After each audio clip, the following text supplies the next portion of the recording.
Bienvenidos, bienvenidas al podcast de Oncology. El podcast donde hablamos de ejercicio, salud y cáncer. 3, 2, 1, ¡empezamos!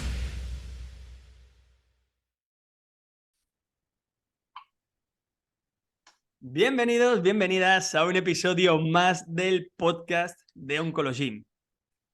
Como sabréis, España es un país de buena gastronomía, alimentación equilibrada, bueno, de la dieta mediterránea. Pero aquí os pregunto, ¿deberíamos empezar a hablar en pasado? ¿Por qué digo esto? Ya a los hechos me remito. Según la SECO, la Sociedad Española de Cirugía de la Obesidad, dice que 2 de cada 10 españoles son obesos o que tienen algún problema, alguna patología de sobrepeso. Y que actualmente afecta al 25%, una cifra que es escalofriante. Para hablar de esto, de este tema que genera tantos problemas de salud, tenemos a uno de los máximos referentes, a Walter Suárez, graduado en fisioterapeuta, investigador y especialista en ejercicio en obesidad y diabetes, y podríamos decir de que es una persona que algo sabe de fisiología. Walter Suárez, bienvenido al podcast de Oncology. Un placer tenerte aquí. Muchas gracias a vosotros por la invitación. Es un verdadero placer el tenerte, como te he dicho, nada más empezar.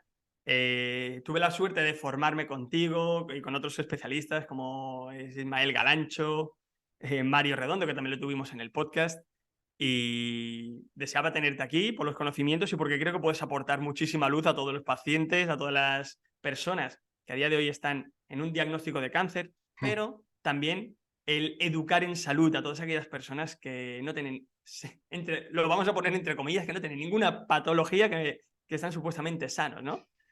Vamos a hablar un poco de obesidad, de sobrepeso, ejercicio, cáncer y otros temas que hemos comentado en la intro. Así que, si te parece, vamos a definir primero de todo, ¿no? ¿Qué es la obesidad? Mira, ahí siempre empieza el primer problema. No tenemos una definición universalmente aceptada de obesidad. Hablamos de que es una condición patológica que se relaciona con un exceso de adiposidad, mucha más grasa de la que el cuerpo puede gestionar en salud, y que por esto se correlaciona con mayor riesgo de desarrollar enfermedades y mortalidad. Claro, el problema viene ahí que es un exceso de grasa.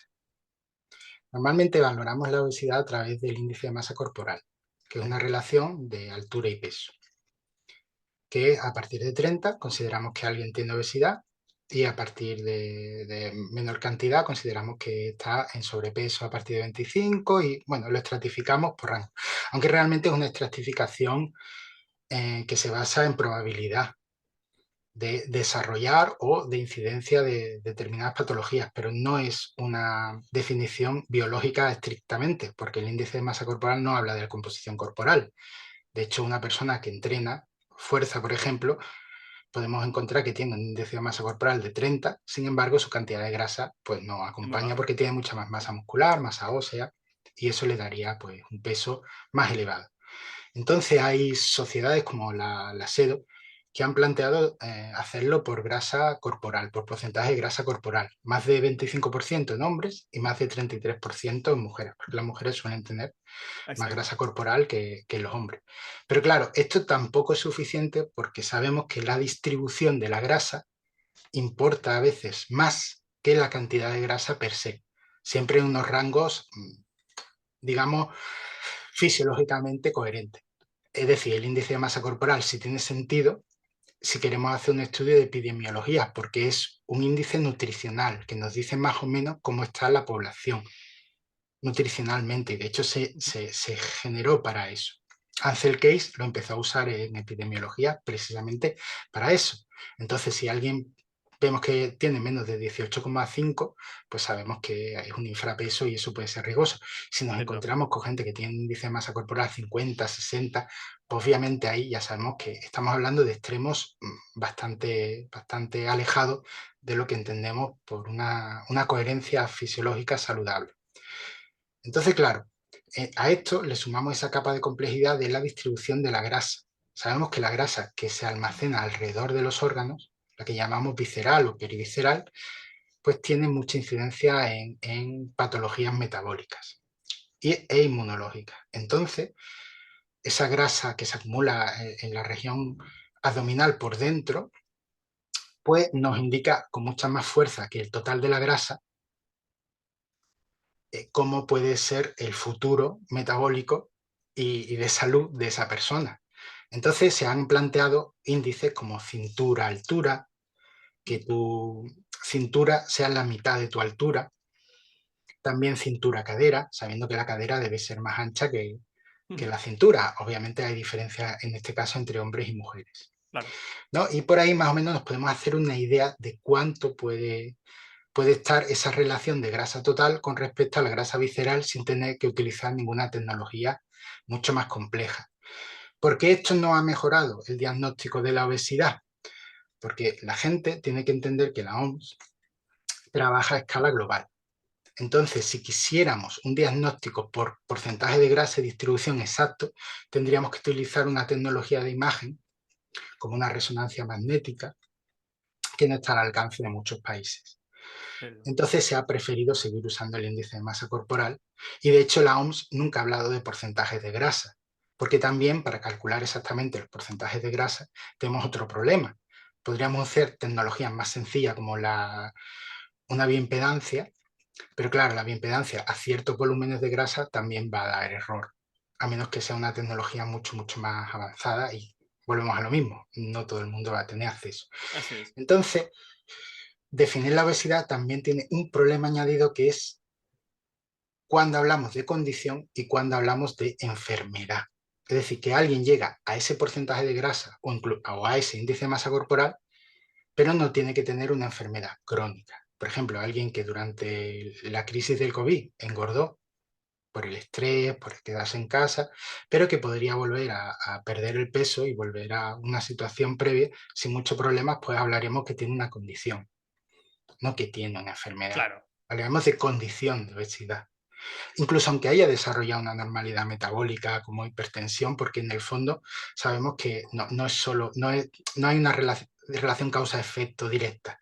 El estrés, el no dormir bien, el que no te vayan bien las cosas, porque mucha gente, pues sus negocios les fue muy mal, o incluso lo perdieron, pues todo eso hace que tengamos que ver más allá que la composición corporal, ¿no? Que muchas Claro. veces es el gran ignorado. Lo que pasa en la obesidad siempre hablamos de lo que pasa de boca para abajo, pero muchas veces no planteamos qué pasa de boca para arriba. De ¿No? verdad. Y eso importa mucho.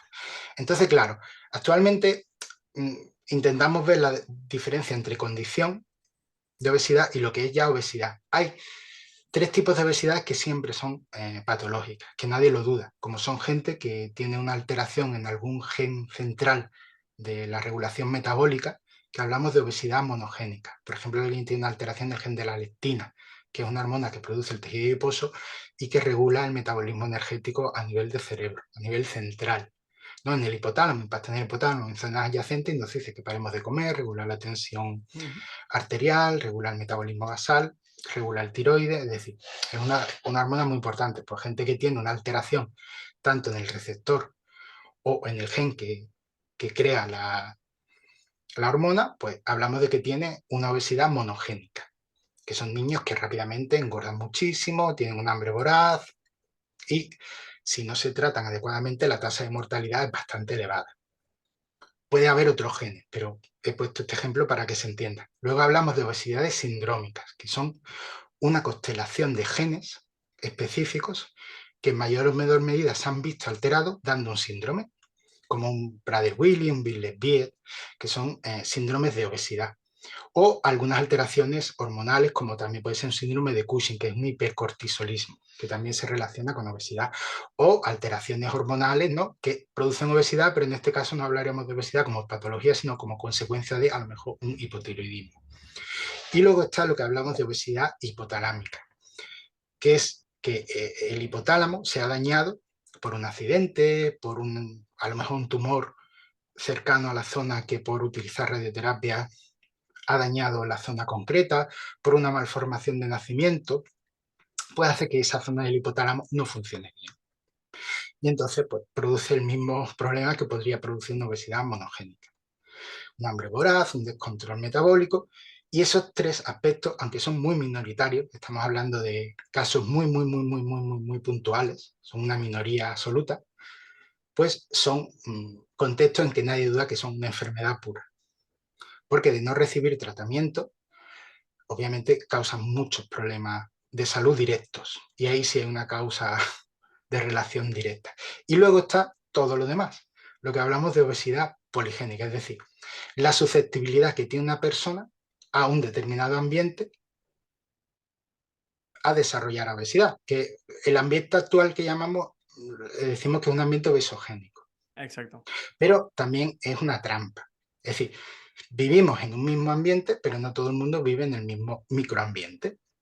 Es decir, una persona que viva con un trabajo que le gusta, que esté desahogado económicamente, que tenga buenas relaciones familiares, aunque tenga susceptibilidad a desarrollar obesidad, va a tener mucha menos incidencia que una persona que viva en un entorno marginal, que haya recibido malos tratos, bullying o no se encuentre bien en ese entorno, ¿sabes? Pues esa persona va a tener mucha más facilidad de desarrollar obesidad que la otra. Vivimos en el mismo ambiente obesogénico, pero es una trampa conceptual no plantear que todo el mundo venimos igual. Por eso los determinantes sociales de la salud son tan importantes en la valoración clínica, que es que Claro, son podría... determinantes, no es algo sino que son determinantes y por eso incluso podemos hablar de guetos metabólicos, de zonas empobrecidas donde sabemos que la incidencia de enfermedades metabólicas puede ser, hay gente que puede desarrollar obesidad, como otra gente puede desarrollar diabetes, como otra gente puede desarrollar hipertensión, por esa susceptibilidad, y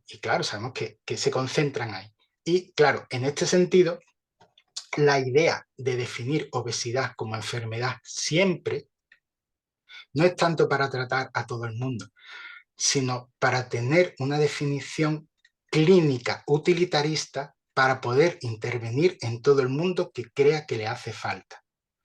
Me explico.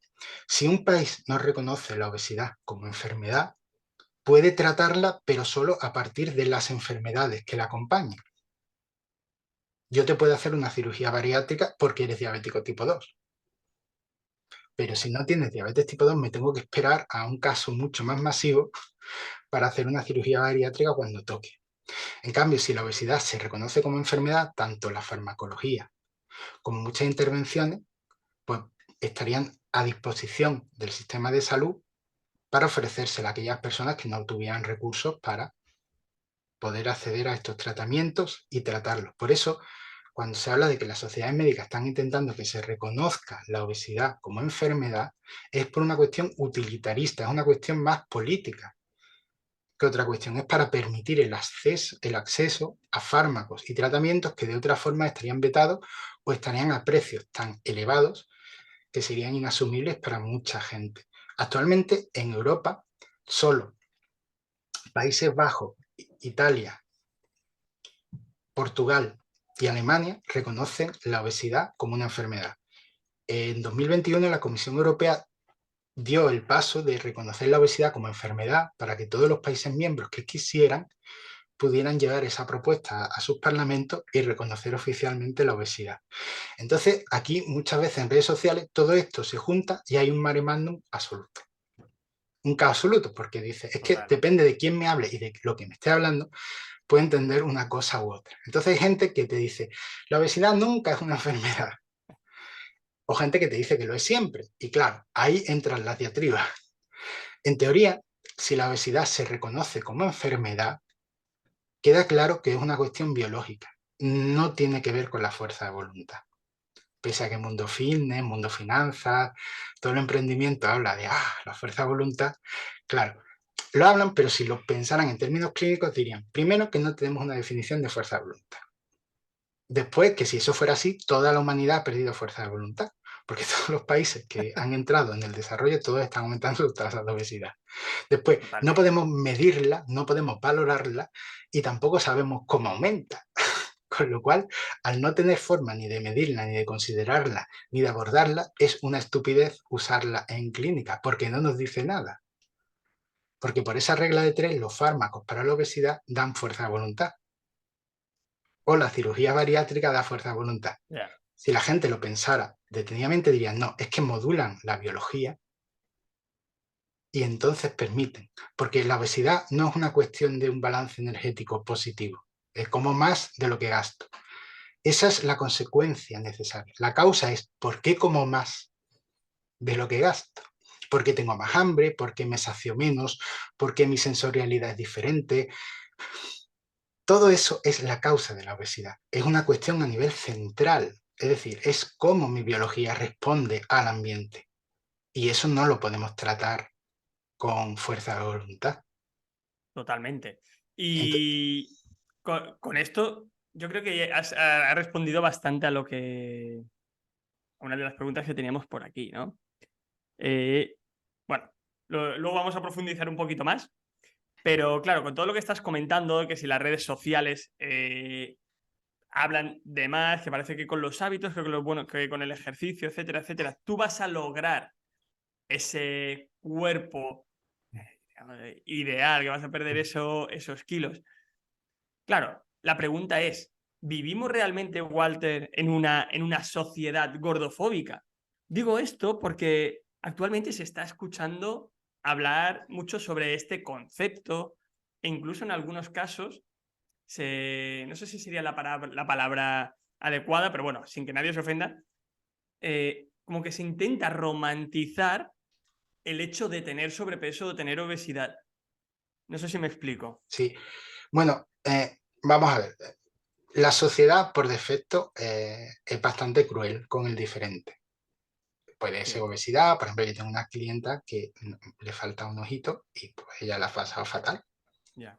Es decir, la sociedad obviamente es cruel, los niños son crueles, hay que educarlos en eso, ¿no? Entonces, claro, digamos que la gordofobia es totalmente real, incluso existe a nivel clínico.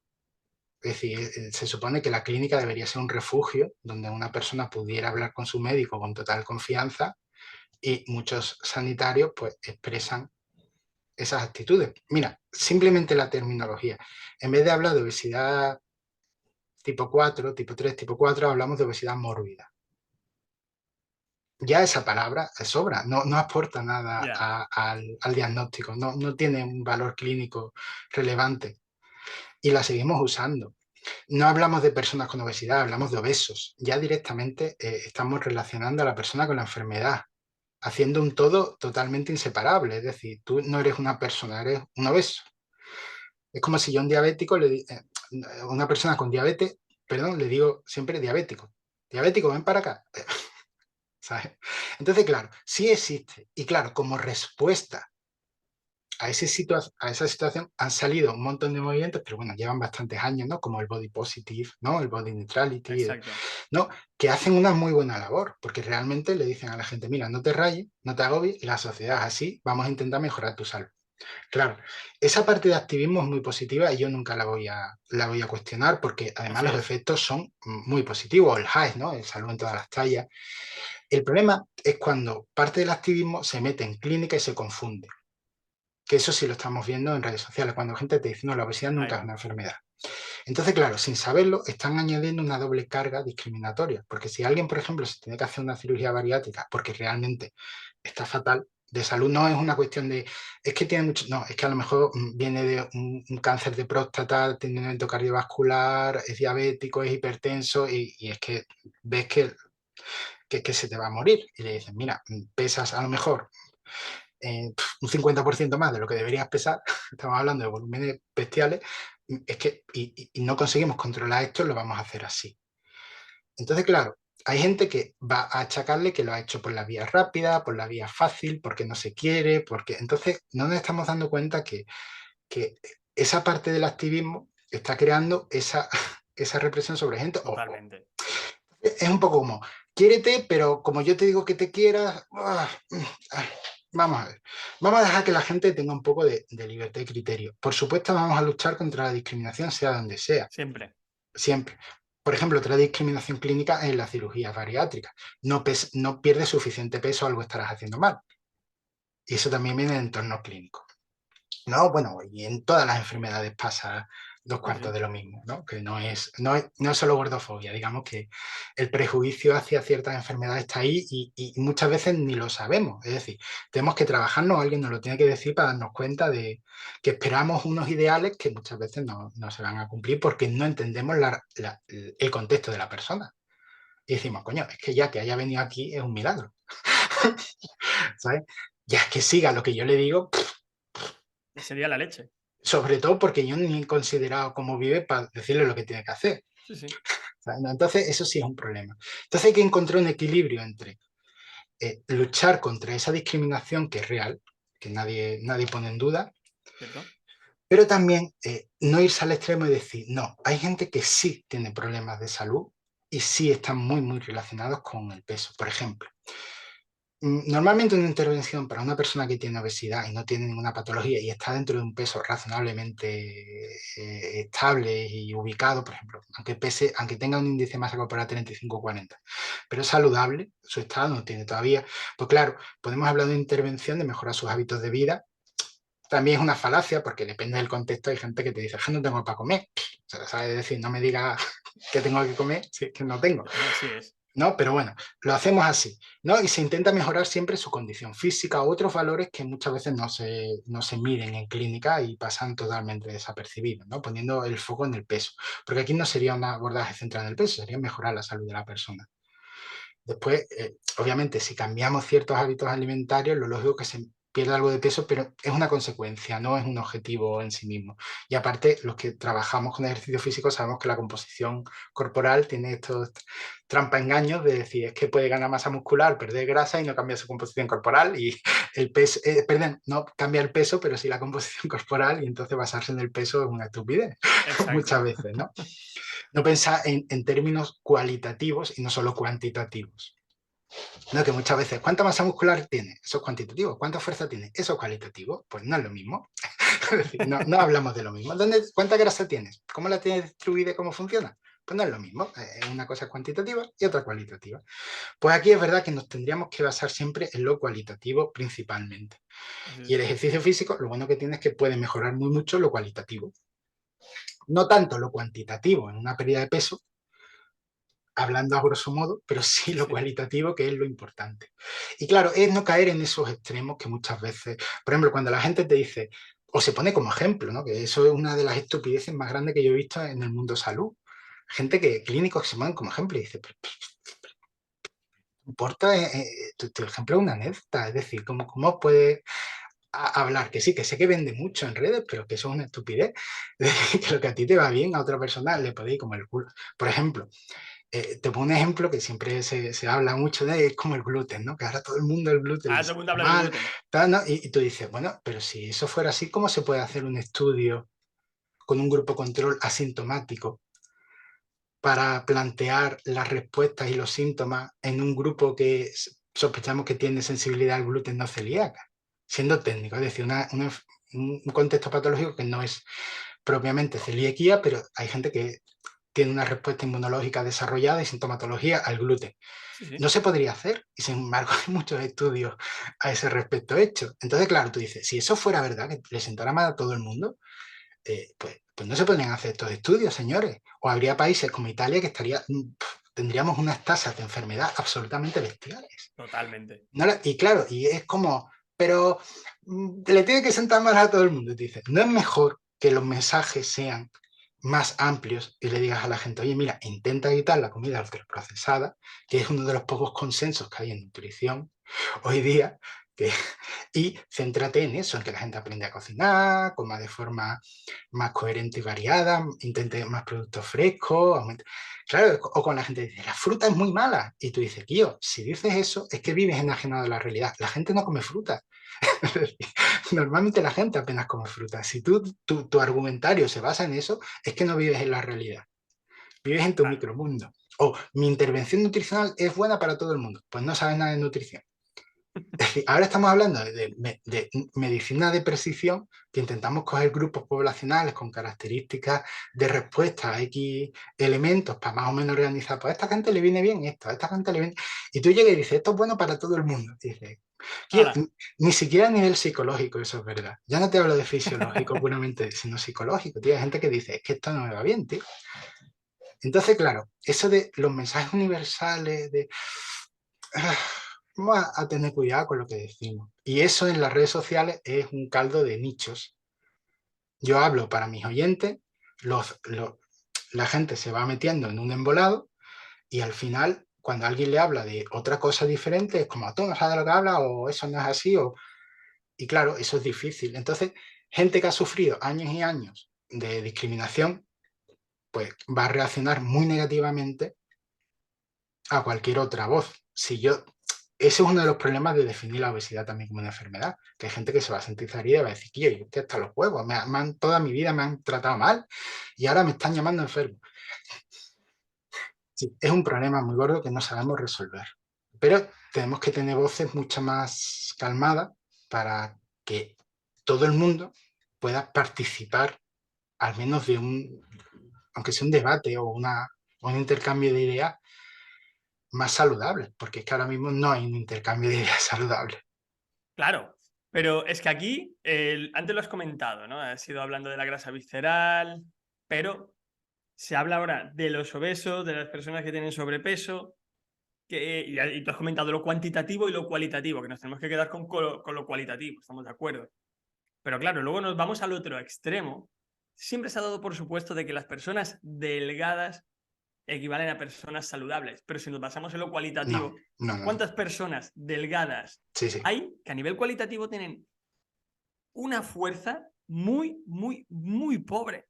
Claro, y Y aquí es mucha grasa cuando... visceral Y que mucha pasan grasa visceral, desapercibidos. eso iba a decir.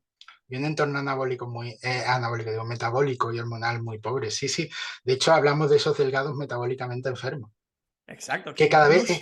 es que están aumentando, digamos que la obesidad está aumentando, entendida por un exceso de grasa corporal, por un índice de masa corporal 30, normativo, está aumentando en todo el mundo. Pero lo que está aumentando concomitantemente y también de una forma abrumadoramente alta es un deterioro de la composición corporal, tanto a nivel cuantitativo y cualitativo general. Es decir, si ahora yo tomara ese índice de masa corporal de hoy y lo midiera hace 40 años, a un mismo índice de masa corporal, la realidad de la composición corporal era totalmente diferente. Ahora la gente tiene menos masa muscular, menos fuerza, peor densidad mineral ósea, peor calidad ósea, más grasa y peor distribuida ante el mismo índice de masa corporal. Con lo cual, lo de que la gente mejore sus hábitos de vida es que sería una base para todo el mundo, pero no, no sería, es que tengo una enfermedad. No, no, no, esto es para todo el mundo. Esto es independientemente de que te pase o no Total. te pase a nada. Porque o es prevención o es tratamiento, pero es que aquí se mezclan.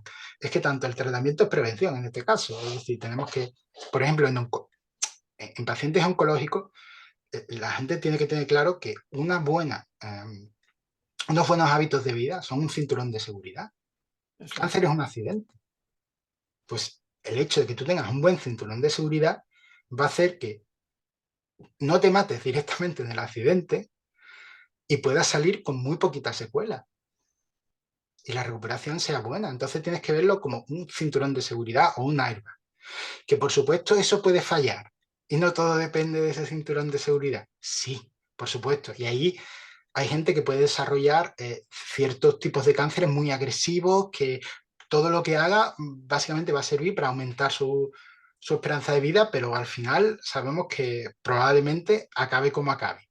Pero no es lo mismo que lo haga una persona que no tiene ningún hábito desarrollado y que tenga que empezar a partir de la enfermedad a desarrollar hábitos de vida que alguien que ya los traiga de casa, por decirlo así. Eso es muy diferente. Es mucho más fácil tratar con esas personas porque todo va mucho más rodado y ellos ya lo entienden de base. Es más fácil aceptar. Entonces, claro, todo eso son como mensajes que debería ser aplicable a todo el mundo. No, esto no es una cuestión de que estés enfermo o no estés enfermo, es una cuestión de que sabemos que esto es bueno. Hay un consenso claro y absoluto sobre que esto es bueno. Nadie te va a decir que eso es malo, absolutamente nadie. Eh, aquí entra la idea, una cosa que justamente en uno de los anteriores podcasts que vamos a sacar en breve y lo estuvimos comentando, ¿no? Y es que falta hay una falta de educación en salud Sí. brutal. Claro, ¿qué sucede? Nosotros en la sociedad sabemos que lo malo es malo, que lo bueno es bueno, pero al fin y al cabo seguimos abusando de lo malo.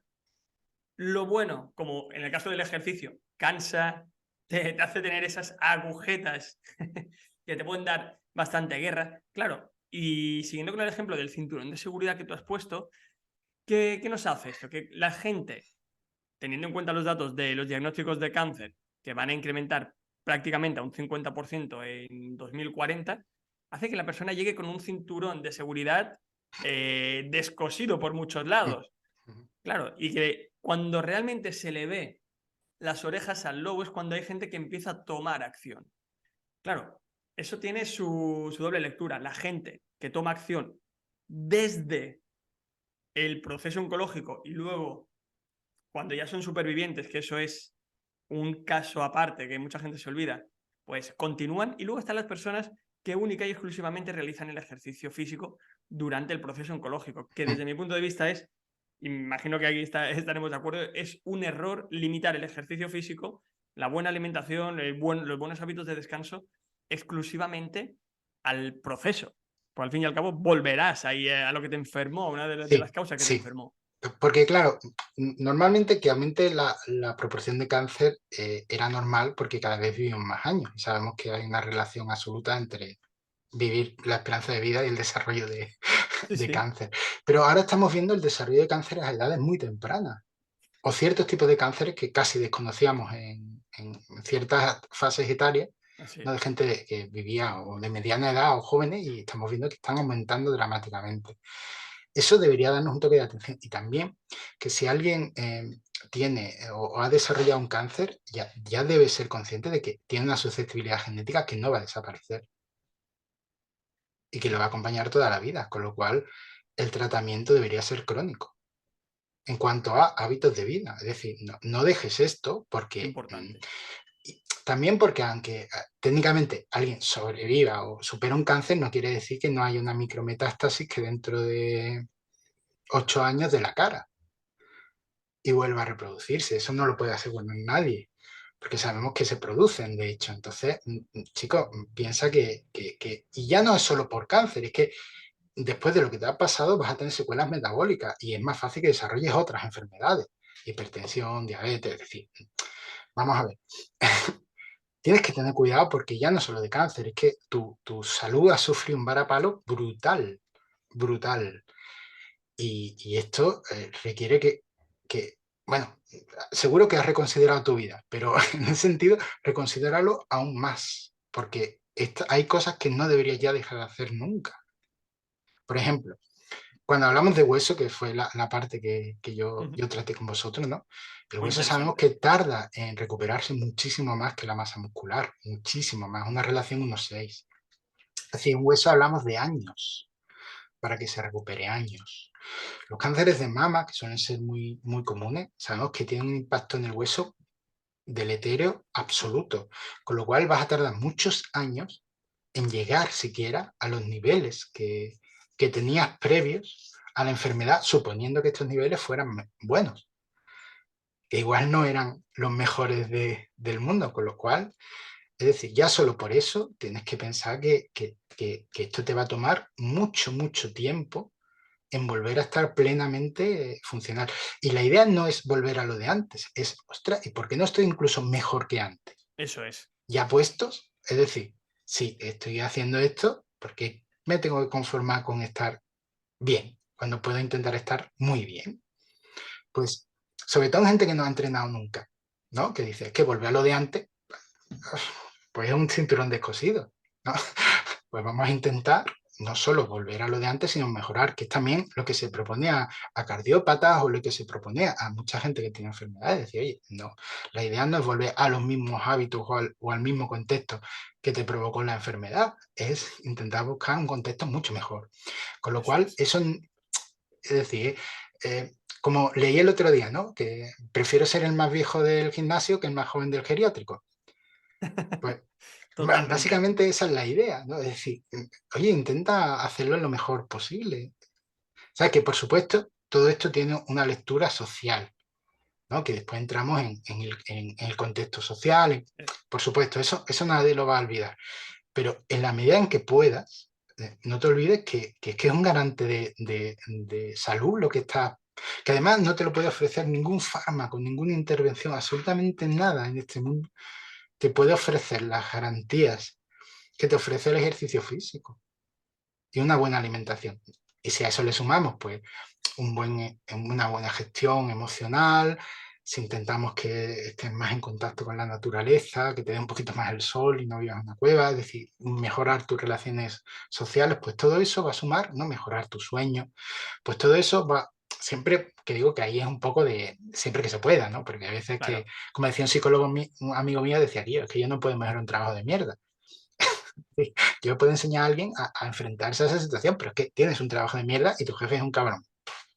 No, no. Es decir, yo como psicólogo te puedo ayudar, pero cambias eso, pues lo siento. O nada. Y claro, y cambiar eso a veces supone si puedes, ¿no? Porque hay gente que no puede. Entonces, digamos que siempre hay que entender esta doble lectura de que nosotros somos conscientes de que hay situaciones muy diversas, que no somos entes que viven alejadas de la sociedad y hablamos sentando cátedra, ¿no? Pues ya dices que los investigadores, dices, pero los investigadores son personas, ¿eh? Es decir, tienen familia, Claro.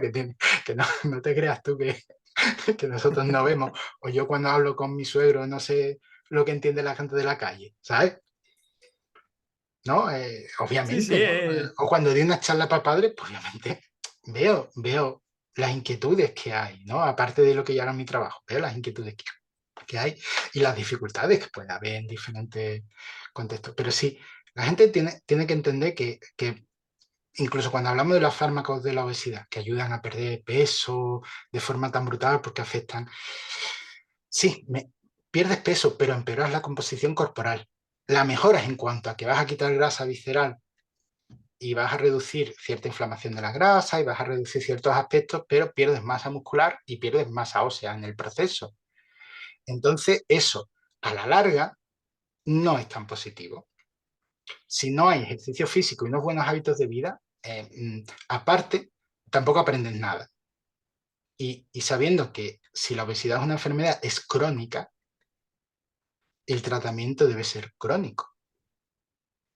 Eso nos debe quedar claro. Es como, por ejemplo, lo de la reversión de la diabetes. Gente que ha desarrollado diabetes hace poco tiempo puede revertir la enfermedad, que no curarla, ojo, que no curarla, sí, pero si no mantiene ciertos hábitos de vida, obviamente Volverá. volverá y de una forma mucho más sencilla y rápida que una persona que nunca desarrolla la enfermedad. Eso es una realidad, es como el hipertenso. ¿Puede alguien que tiene hipertensión hace poco tiempo dejar la farmacología mejorando ciertos aspectos de su composición corporal y sus hábitos de vida? Sí. No todo el mundo, pero en general sí. ¿Qué pasa si deja esas mejoras? Pues volverá a necesitar pastillas. Punto. Todo es así. Entonces, las enfermedades del siglo XXI son enfermedades ambientales, que sí, Claro. que hay una susceptibilidad genética, pero son enfermedades ambientales. Ese ambiente es el que te enferma.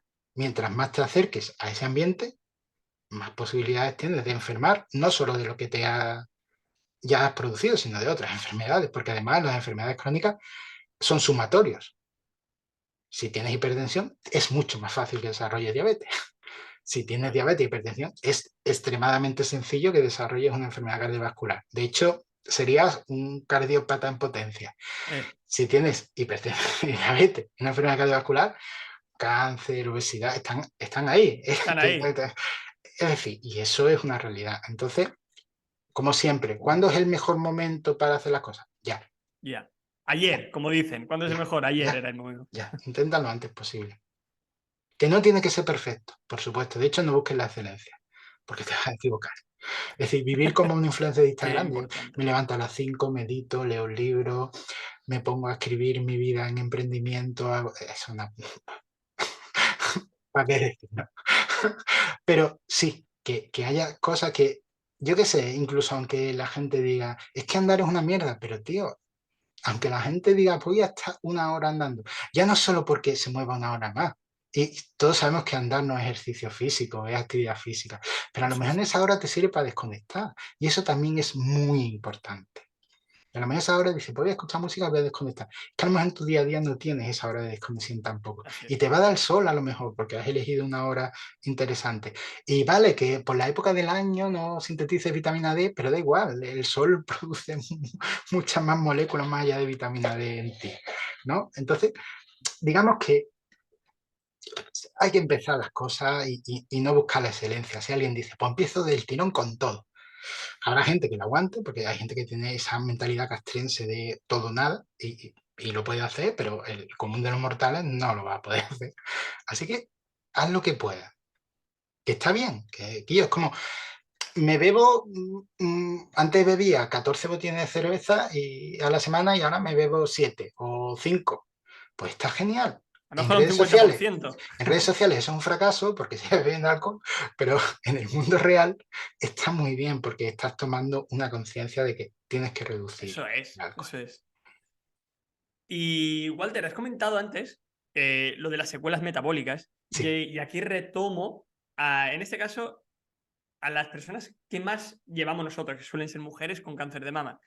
¿Y qué sucede? Que cuando les dicen, venga, ya has terminado los tratamientos, eres superviviente, adelante. Vale, se encuentran con esos problemas metabólicos, con ese aumento de peso. Ese aumento de peso en muchos casos les lleva al estrés, a la ansiedad, Ujú. porque ven que están alimentándose bien, ven que están entrenando más que nunca e incluso más y más fuerte que personas que no tienen ningún tipo de cáncer, ni mucho menos, y aún así ven que ese peso les va a más Sí. o les baja muy lentamente. ¿Qué les podrías decir a ellos? Porque es una de las cosas que más nos encontramos. Yo no sé, hago bien con ese tema, realmente. Que es que hay cosas que después de un evento de cáncer de mama y la farmacología que se suele usar, bueno, hay mucho, es decir, no solo hay un tipo de cáncer de mama, hay diferentes No, hay, expresiones del hay mismo, por muchos. supuesto, no, pero el tratamiento básico son inhibidores de estrógeno y eso, por supuesto, acelera el desarrollo de menopausia o te mete directamente en ella y eso, Eso es. o la agrava, es decir, eso va a cambiar necesariamente tu composición corporal, lo quieras tú o no quieras. De hecho, es fisiológico redistribuir la grasa corporal en esa etapa de la vida. Así que estás luchando, digamos, contra un proceso que es entendible y es fisiológico, con lo cual no le des tanta importancia. Quédate con lo positivo, que es que estás haciendo bien las cosas. No te quedes con lo negativo, porque muchas veces, por eso yo digo que cuando se habla de obesidad no se debería hablar del peso, porque a lo mejor una semana alguien no pierde peso, suponiendo que ese sea el objetivo que hemos marcado, ¿no? Porque hay veces que sí, es decir, hay tratamientos que sí requieren de la pérdida de peso. Por ejemplo, cuando alguien tiene obesidad, tiene una apnea obstructiva del sueño, sabemos que se puede revertir. O alguien ha desarrollado diabetes, sabemos que se puede revertir, pero para eso hay que perder peso. Realmente hay que perder grasa visceral y en determinados tejidos. Pero como no podemos medirla al milímetro, sabemos que hay una relación entre el peso y la pérdida de grasa en esos tejidos. Entonces decimos, pues 15 kilos o 10 kilos, pero bueno, que en cada persona será algo diferente. Pero sí, hay que perder, en ese caso hay que perder peso. Pero, por ejemplo, cuando alguien viene o es superviviente de un proceso oncológico, también cáncer de próstata, por ejemplo, ¿no? Exacto. Que sería muy parecido. Eh, Oye, es que tú tienes que pensar ya en otros términos, ¿no? Tienes que aceptar que has sufrido una enfermedad devastadora y que hay cambios que se van a producir. Lo que tienes que saber es que se van a producir y no tomarlos como algo negativo o que sea culpa tuya. Responsabilizarte de eso es una locura. Es como cuando alguien dice, oye, no he perdido peso esta semana. Pero ya te levantas sin apoyar las dos manos, ya no roncas tanto, ya te encuentras mejor. Es decir, es que centrarme en un aspecto para ver el éxito clínico o el éxito de salud de una realidad es un poco autoflagelarte. Es decir, ostras, pues a lo mejor sigues ganando fuerza, sigues mejorando tu condición física y eso no va a aparecer o no tiene que estar reflejado en la composición corporal, ¿eh? Entonces, o por ejemplo, antes no comía fruta y ahora come fruta. Hostia, pues parece una chorrada, pero a lo mejor eso no tiene ninguna incidencia en tu peso corporal, pero sí tiene incidencia en tu salud. Así que digamos que hay que ver, hay que fijarse en muchos aspectos más allá de la composición corporal o el peso propiamente dicho. Y creo que es un error porque nuestra sociedad insta a eso. Seguimos hablando de peso ideal, cuando es una idea estúpida, porque además necesariamente es contextual. Total. Es decir, yo siempre pongo el ejemplo, una persona pesa 70 kilos, empieza a entrenar y después de 3 años pesa 78. ¿Cuál es su peso ideal? ¿78 con una mejor condición física o 70? Según la báscula, 70. Sí, pero Incluso ahora está en sobrepeso. Es una chorrada. Además, cambia con el tiempo y es una invención que es que además no tiene ningún fundamento científico. Es como la edad metabólica que te sacan las tanitas, ¿no? bueno. Que dice, tío, pero ¿en qué se va? Es decir, vamos, ¿en qué se basa? Si eso no tiene ninguna realidad. Que algunas veces he visto la ficha en algún trabajo, ¿no? De esto de fin de máster y digo, tío, quita la edad metabólica, que esto es una chorrada, que esto no existe en clínica, no existe la investigación de edad metabólica como tal, por lo menos usando las aritméticas que usan las básculas de bioimpedancia, ¿no? Pues, Walter, es un tema que podríamos seguir Sí, hablando muchísimo, muchísimo, muchísimo, pero yo creo que hemos tocado varios temas, desde de que ni una persona con sobrepeso ni una persona con delgadez no hay grandes diferencias, pueden ser dos personas sí, patológicas. Hemos hablado de que posiblemente el código postal también afecte a que una persona sí, pueda mucho. tener una patología, el contexto, que desde mi punto de vista el contexto es un porcentaje muy alto de poder enfermar, de que una persona pueda incrementar peso, etc. Y para cerrar el podcast, nosotros somos así de simpáticos que os pasamos la patata caliente y lo que te vamos a pedir es que le puedas dar un mensaje, un consejo, lo que tú consideres, eres libre de expresarlo a todas aquellas personas que nos escuchan, que la gran mayoría son personas diagnosticadas de cáncer y que están en pleno proceso, recién diagnosticadas. ¿Qué les podrías decir? Mira, como normalmente cuando la gente desarrolla una enfermedad, la primera opción es buscar en internet esa información, porque es Total. normal, ¿no? Error. O en YouTube. Decirles que, mira, tanto en las redes sociales o en plataformas, en blog, hay gente que hace un trabajo de divulgación maravilloso. Entonces, la gente debería escuchar a mucha gente, leer a mucha gente y sobre todo fijarse en personas que no le están vendiendo nada, en sentido que le hablan siempre desde un tono neutro. No le dicen esto es maravilloso, esto no, sino le dicen, mira, esto va así. No le venden curaciones mágicas, no le dicen esto funciona, esto es un remedio, hay una conspiración para que no te cures. Es decir, no es verdad, no es cierto. Sabemos lo que sabemos, el cáncer es una enfermedad compleja. Bueno, son más de 200 enfermedades para empezar, Nada son menos. complejísimas. Si no hay curas es porque son complejísimas. De hecho, seguimos estudiando y descubriendo anormalidades en las células tumorales, suponiendo que haya tumor, porque no todos los cánceres desarrollan tumor, como pueden ser los cánceres sanguíneos. Entonces, que ellos sepan que lo más básico, al final, suele ser lo que mejor funciona y lo que va a potenciar los tratamientos. Es decir, que la gente se preocupe en mejorar sus hábitos de vida. Está bien que busquen información de cáncer, pero también está muy bien que busquen información de cómo mejorar los hábitos de vida porque son la base. Es decir, van a mejorar la farmacología, van a mejorar otras intervenciones como radioterapia, van a mejorar su estado de ánimo y los van a preparar para que esos tratamientos funcionen mejor y sobre todo haya más tasa de supervivencia y creen una forma de ver la vida que debería mantenerse siempre, no solo por un contexto patológico, sino para toda la vida. Entonces, que sé que en las redes es confuso y que un especialista no va a saber distinguir, pero siempre hay una serie de rasgos comunes en la gente que son un poco vendehumo, ¿no? De yo sé la verdad, los demás se equivocan, Eh, esta ciencia está comprada, esto le funciona a todo el mundo, yo nunca me equivoco, o si me equivoco es para decir que ahora lo hago mejor. Es decir, siempre hay unos perfiles y no suelen hablar de la gente se muere, hay veces que no salen bien las cosas, no te dan el mensaje real. Es decir, que hay enfermedades en las que uno convive con el fracaso. Y eso, por eso la gente es tan prudente en clínica, hablando de ciertos temas. De hecho, a mí hay mucha gente que habla de cáncer y digo, vaya gonadas gordas que tiene para meterse en un tema que desconoce y que además está diciendo un mensaje totalmente aberrante. Porque está dando por supuesto que todo el mundo desarrolla la enfermedad exactamente igual y le va a funcionar igual. Es decir, que él tenga casos anecdóticos no significa que eso sea así.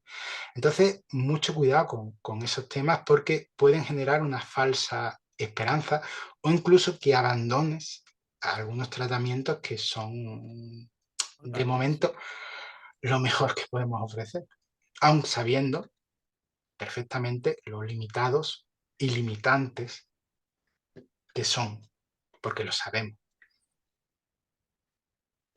Walter, has hablado de buena información, de que no se busque en internet. Y bueno, yo te sigo, te conozco desde hace un tiempo ya, aunque sea hoy la primera vez que hablamos cara a cara, pero te llevo ahí siguiendo bastante tiempo. Y sé que toda la información que tú compartes, pues, está basada en evidencia. No, son artículos, al fin y al cabo, son trabajos científicos. Exacto. Realmente lo que yo comparto. La fuente, es decir, como siempre se habla, ¿cuáles son tus fuentes? Estas. Yo comparto la fuente. Entonces ahí el mensaje es lo más neutro posible. Te lo doy, ¿lo entiendes? Sí, no. Pues habla con alguien que sepa interpretarlo. Que va a ser seguramente quien te esté atendiendo. Pues. Eso es. ¿Y dónde te pueden encontrar? Si tienes página web, para que te puedan seguir en Instagram. Mi nombre en redes sociales. Estás en redes sociales como Walter Suárez. Carmona, porque hay otro que es cantante, que me parece que se llama igual. Sí, no. Es que me he encontrado una vez en YouTube, digo.